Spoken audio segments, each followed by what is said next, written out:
Հայաստան Եվրամիություն Բրյուսելում կայացած համագործակցության խորհրդի 6-րդ նիստը իսկապես ֆանտաստիկ արդյունքներ կարող ենք համարել, որովհետև այդ նիստում Հայաստանի Հանրապետության դիմակայունության, Հայաստանի Հանրապետության տնտեսության զարգացման, Հայաստանի Հանրապետության էներգետիկ անվտանգության խնդիրն է դրվել ու քննարկվել, որովհետև Բրյուսելում, հետո նաև Վիեննայում քննարկվել է հայ-թուրքական սահմանի բացումը։ Սրանք խնդիրներ են, որոնք Հայաստանի Հանրապետության համար լուծում են թե տնտեսության զարգացումը, թե նոր լոգիստիկան, այդ դրանք Ռուսաստանի համար մահացու ելքեր են, մահացու վախեր են, ոնց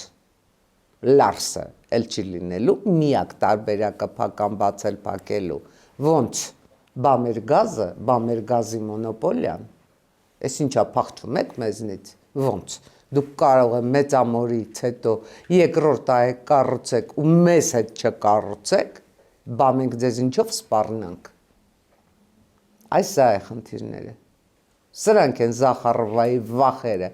Զախարովայի վամպիրիզմը, որ քիչ է մնում արդեն ինքը իրեն կծի։ Սա է պատճառը։